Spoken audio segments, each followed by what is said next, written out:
Good morning students. तो आइए देखते हैं राइटिंग रिप्लाइज, है ना। तो इसके अंतर्गत हम फॉर्मल लेटर और इनफॉर्मल लेटर के बारे में जानेंगे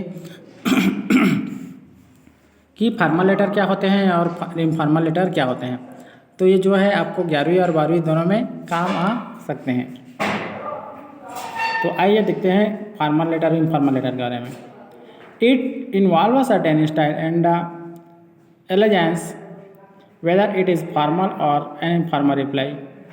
Letter writing is an art. Therefore, the replies should be pleasant, expressive, and to the point, since letters are divided into formal and informal categories so as their replies.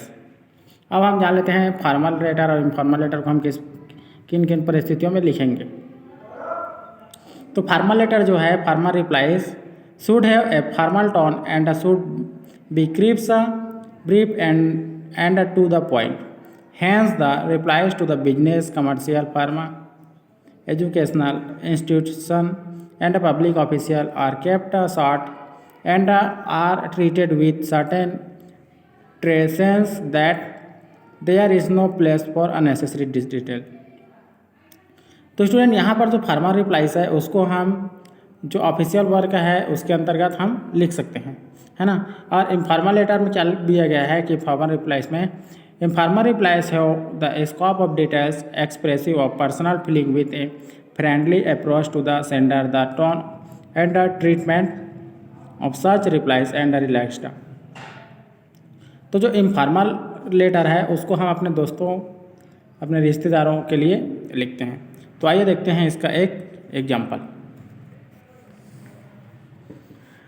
You are T Raja Mahalingam, general manager of Netcom communication, Chennai, draft a formal reply to Ramchandra informing with that he has not been selected in the interview by the board of management of medical ground. तो यहाँ पर एक formal letter लिखना है ना। तो ये formal letter देखते हैं किस प्रकार होता है। यहाँ पर क्या बोला जा रहा है कि आप रामचंद्र, है ना, रामचंद्र आपको इन्फॉर्म कर रहा है कि आपका जो सिलेक्शन है वो बोर्ड मैनेजमेंट मेडिकल ग्राउंड में नहीं हुआ है करके।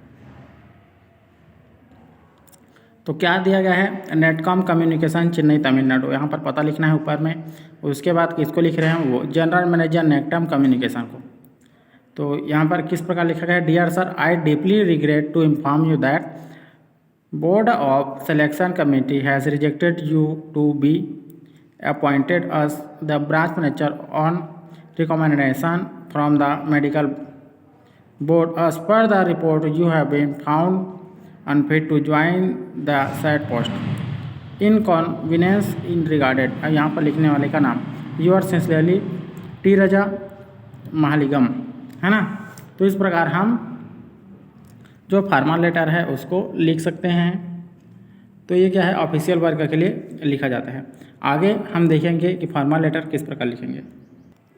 हाँ, इनफॉर्मल रिप्लाइज, है ना। इनफॉर्मल जो रिप्लाइज है वो अपने दोस्तों, अपने रिश्तेदारों को दिया जा सकता है। तो देखते हैं क्वेश्चन नंबर 1, इसका एक एग्जाम्पल। यू आर केतन कविता,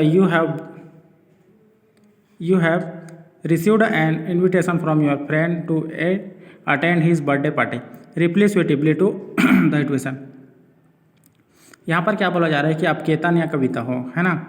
आपको आपके दोस्त की तरफ से एक इन्विटेशन आया है बर्थडे पार्टी की तरफ से। तो उसको आप रिप्लाई के लिए एक लेटर लिखिए, ऐसा बोला जा रहा है। तो आंसर लिखना है ऋषभ इंक्लेव, पुणे, है ना, 26 मई 2018। मतलब इसमें यहाँ पर दिनांक इधर उधर हो सकता है।